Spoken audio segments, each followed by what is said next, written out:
Fortuna. And so with outstretched arm pious Melanthios brought the greatest of the Chileans to heal beneath the spires of his ancestors and a sky stained with their blood. The lion and the hawk snake would wed, and the lie of their union would be the greatest ever told. For as the Lord of blood and binds tells his own, a chain is a chain no matter the length, and when the son inherits, the master's name remains. From the Hereticon of St. Thaleia, Book 26, verses 14 through 15. The days were short to Fortuna, but the nights were long, and each consumed the other, making a mockery of all. Stretches, petitioners, training, petitioners, rest, petitioners, again. There were so many now, so many solemn faces, and one word between them. Lucian had gone, and now they sought the sisters' works in his stead, but they aren't all solemn. Fortuna's hand closed into a fist as they felt tendons pull against bone. Some are rats, the same that crawl out of the walls when the master is away. One was before them now, with small beady eyes and twitching, scarred hands. "You may approach Canta Marula," Fortuna announced from her right. "Ruler of Castle Ravencroft." "Your Grace." The man fell to his knees and pressed both palms to the stone floor. "Rise," Canta ordered from atop her family's throne.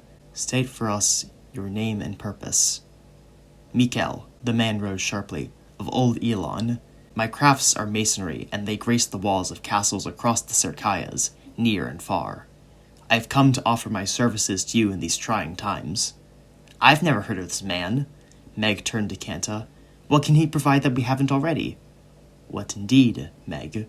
Fortuna held a straight face. Canta nodded. "Tell to us, Mikel. Doubtless a man of your abilities has many and affluent clients. What care brings you here today?" "Gladly, your Grace." Mikel bowed again. "Bandits, you see. They are the talk of New Nerkheim in every hamlet on the way here. They abide in the northern forests and harass whoever journeys alone." "Of which bandits?" Canta's eyes narrowed. "Do you so speak?" "They call themselves bell-tollers, your Grace," Mikel answered. "And soon they will be assaulting the caravans, or worse, attack Castle Ravencroft itself. I humbly offer my skills to bolster your defenses should this unfortunates come to pass." "Your Grace," Fortuna interjected, "we already have an accomplished stonemason. Why take this one?" "Indeed." Canta thought a moment. "We thank you for your words, Mikel of Old Elon. Rest assured, we are all well aware of these bell-tollers, and are taking measures to bring these outlaws to heel. Legate," Canta turned to Fortuna, "send word to the castellan at the Fragrant Groves, Sir Marco Near. Order him increase the guard and caravans carrying silver from Mount Cedar. Make sure each carries a writ of purpose to prevent any impostors." "Yes, your Grace." Fortuna made a face. Did she mean the guards, or the caravans? "As for you," Canta turned to the mason, "I recommend you find work to our west. Our walls may be old, but they are strong. How can I be a river to my people if I augment mine while they have none? Leave us, your Grace." Fortuna eyed him as he left, but before they could speak, the next approached. "Your Grace." They were a mother and a son. Most her face was bruised blue, and Fortuna could tell it was not the first time. "My husband is a cruel man. Ever since a fever last summer, he has beaten me. Worse still, he denies me the money I am owed by the law of bride price. Without it, I cannot pay the judge to get my action." "Who is this man?" Fortuna hid a fist behind their back. "We do not suffer judges to take bribes." "Fortuna," Canta chided. "That matter will wait. What else happened?" "We thought of staying at my mother's," the woman shuddered, "but came here instead." Canta nodded. "You are heard. Only one ignorant of all prior things would not help a woman in your place. On the morrow you shall be given money in order to get your divorce. Until then, please be our guest." The both of them froze. "But what about my son and the farm?" "Do not besmirch our generosity," Canta scolded. "Lest I send you away with only words." Fortuna grimaced as the two left, a sour taste on their tongue. Then it was the next day. A young man with a sunburned face. "Your Grace." He held a straw hat to his chest. The harvest is coming in. My boss agreed to pay me and my mates daily wages, but for the past quarter moon there's been nothing. Meg made a face. They do that? It is known, Kenta mused, that in free cities, farmhands are often paid wages. She smirked. You must be from New Nurkayam. Certainly, my lady. You will call me my lord, Kenta snapped. Silence. Why? He stuttered. It matters not what I am, Kenta retorted. Man, woman, you will call me my lord, for I am your sovereign. Now, who were you supposed to take wages from? Answer. Hoter Barrow, my lord. Fear shone in his eyes. We know this man. Kenta reclined into her seat. The Barrows are rich, but Hoter Barrow is a drunk and a gambler. He pays you no money because he has no money. Fortuna, yes, your grace? Kenta's eyes narrowed. Send 2 men to teach Hoter Barrow a lesson. Make him and his know better than to not pay farmhands during a harvest as important as this. Fortuna froze. What? You heard me. Kenta's face was a mask. Teach that man a lesson. But do not kill him. Make that clear in your orders. Are we understood? Fortuna bit back words. A fist clenched as tendons pulled against bone. Yes, my lord. When Fortuna returned to their quarters, they screamed. As they screamed, they yanked off the fibula fastening the cape around their shoulders. Iron it was, its head stamped with the raven of its maker. Not a quarter turn of the red moon after Lucian had left, Kenta had gathered 100 vassals, magistrates, and other big men to swear fealty to her personally. Afterwards, each of them had been given such a fibula. Fortuna had received theirs both as Kenta's legate and as representative of their aging father's clan. They threw it against the wall. How could you? They whispered hoarsely. How could you? Me? My orders? Fortuna then grabbed a knife and stormed over to one of the beams along the wall. Thin it was, half a hand in width and half again as thick. Taking the knife, Fortuna raked its tip across the wood, once for the writ itself, once for the assault, and once for each of the men to carry it out. Writs. That's how Kenta liked it. The groove Fortuna cut was already deep from many such writs, and each edict of which they had disapproved. The first cut had been for the fibulas. When Fortuna had done it, they had sworn that if the beam was ever cut through, Fortuna sighed. It had been a long day. They began to undress, but halfway through they grabbed the knife again and raked it one last time across the beam. That night Fortuna dreamt of monsters. They ran from them, only to find a room of rats circling around a throne like termites. A throne on which sat a queen with a yellow robe and a hidden face. The days, the petitioners blended together, as the red moon slowly waned into a crescent sharp as the blade of a knife. Reports of wild dogs. Kenta did nothing. A laborer from Ravencroft village who had broken his arm but whose foreman refused to pay the doctor.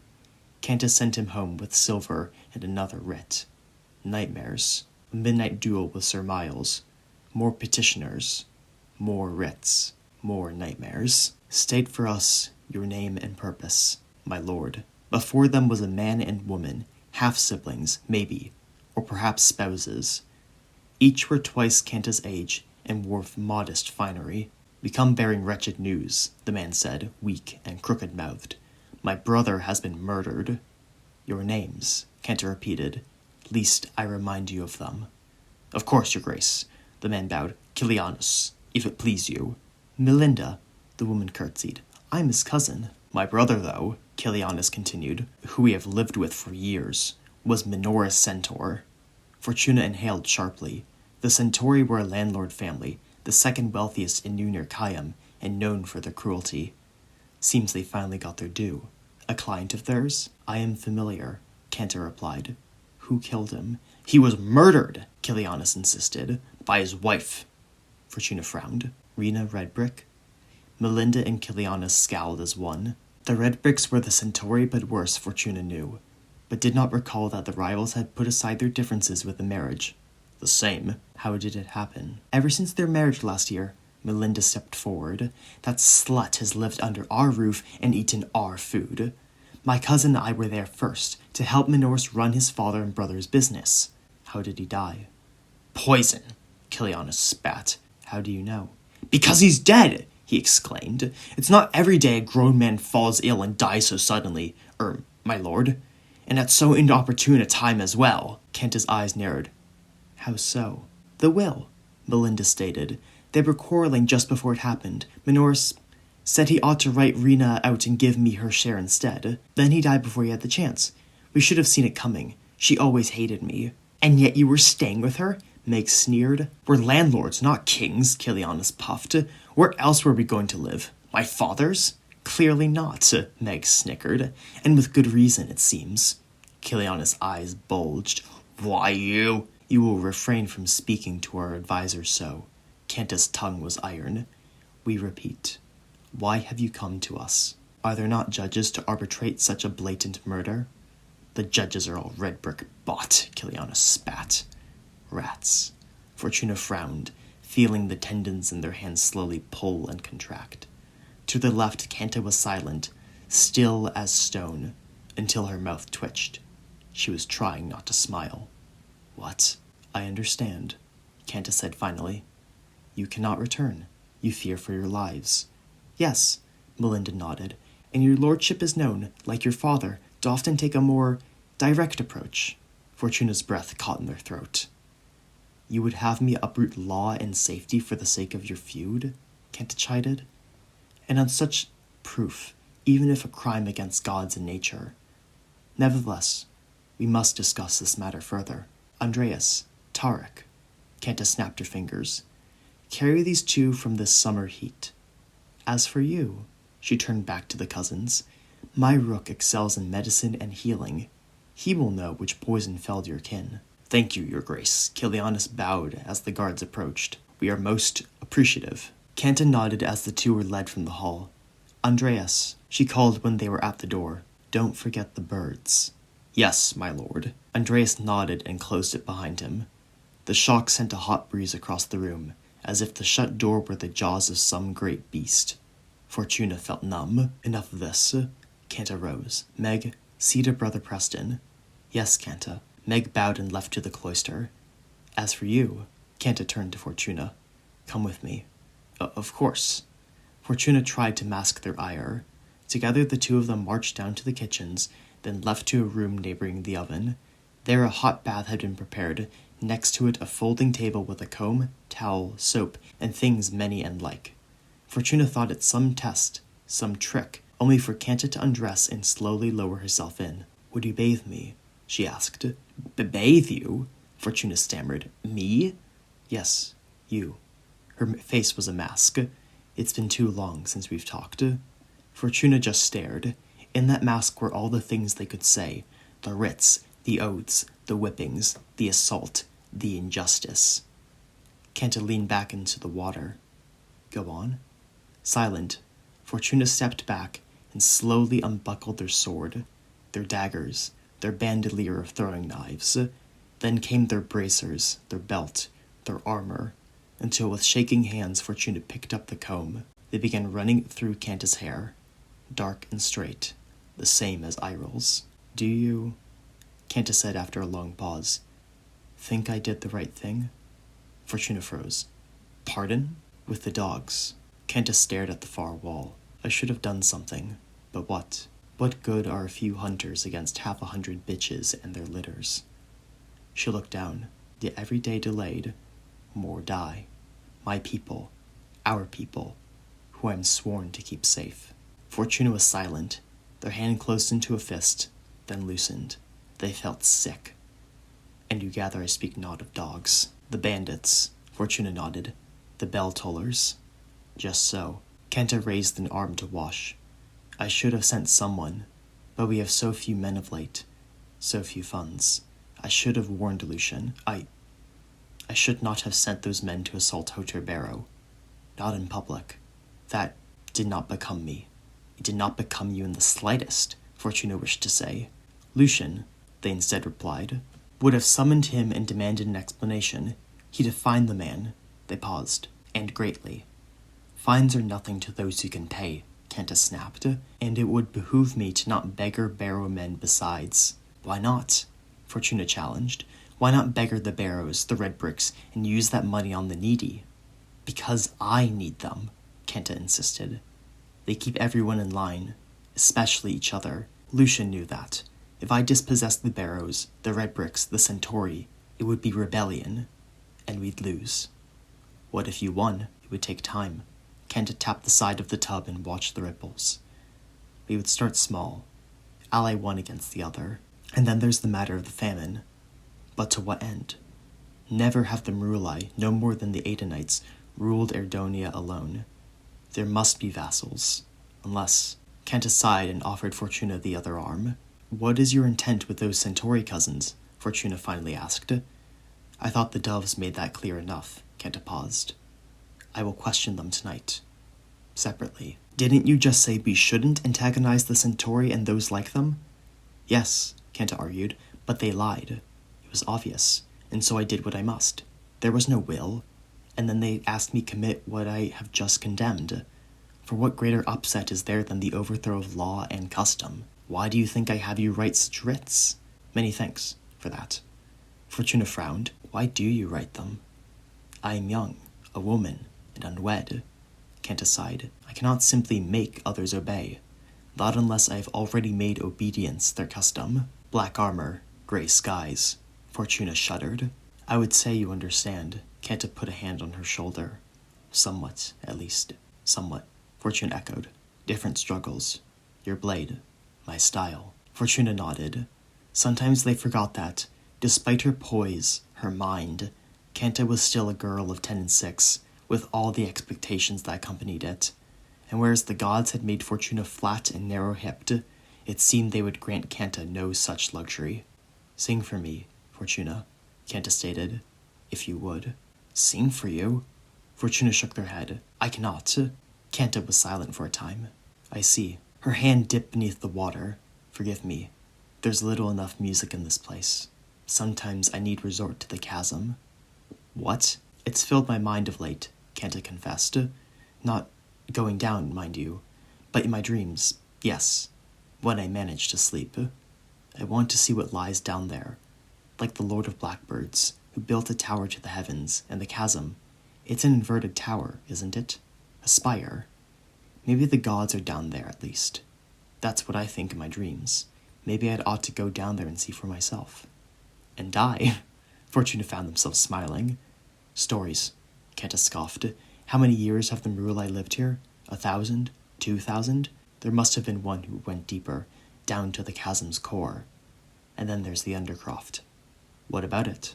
Images, hundreds of them. And not just the Muruli proper.